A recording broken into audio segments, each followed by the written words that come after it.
Eu sou a Andréia e o assunto de hoje é a soberania de Deus.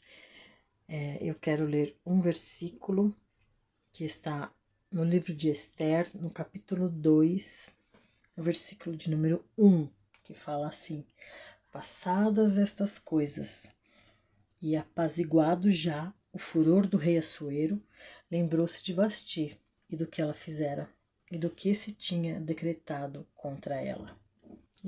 Mas só o contexto mesmo da história, o contexto histórico aqui desse versículo, diz que o rei se lembrou, ou seja, ele se lembrou dela e do que se tinha decretado, né, feito contra ela.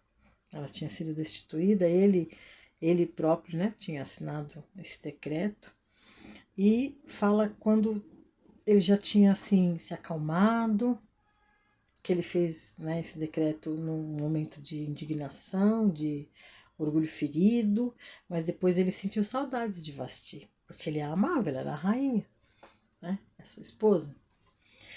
E trazendo para a nossa vida, porque a palavra de Deus tem um contexto histórico, mas há muitos tesouros escondidos que nós só encontramos quando nós cavamos, né? E lendo esse versículo, eu pude estar meditando e enxergando a soberania de Deus. Enxergando muitas vezes que nós desobedecemos, que nós não cumprimos aquilo que a palavra de Deus nos ensina, nos ordena, e nós colhemos as consequências, né? E a palavra de Deus fala que Deus é amor, Deus é justiça também. O nosso Deus é um Deus íntegro, um Deus inteiro. Ele não é meio amoroso, meio justo, meio fiel. Não, ele é um Deus inteiramente justo e amoroso. Então, e ele também é um Deus soberano, tem um domínio sobre todas as coisas.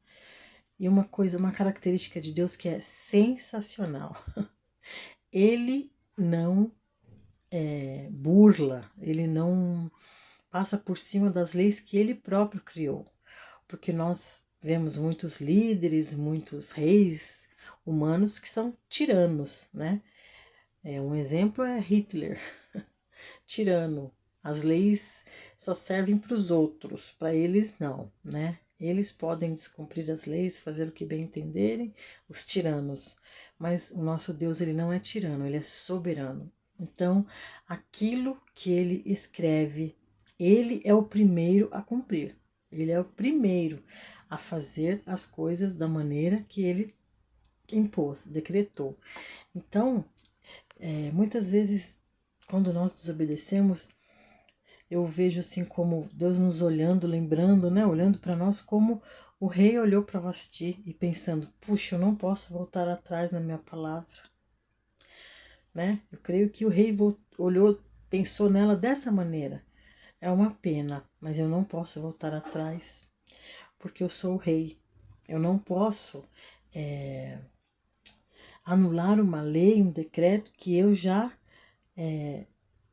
fiz, né? Eu já assinei, não tem como voltar atrás. E o nosso Deus, sendo soberano, ele é assim. Ele não pode voltar atrás. Então, muitas vezes nós sofremos porque toda a palavra de Deus ela é condicional. Toda a bênção é condicional, né? Toda vez que nós lemos uma bênção na Bíblia, tem aquela palavrinha se, que indica condicional. Você vai viver isso se você fizer assim. Você vai ser abençoado dessa maneira se você agir assim. Então, eu quero deixar essa palavra com vocês, que você possa alegrar o coração do Senhor.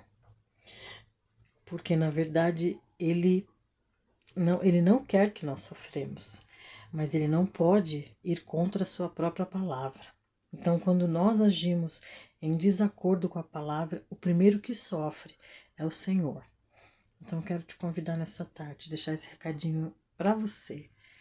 Alegre o coração do Senhor, fazendo a vontade dEle.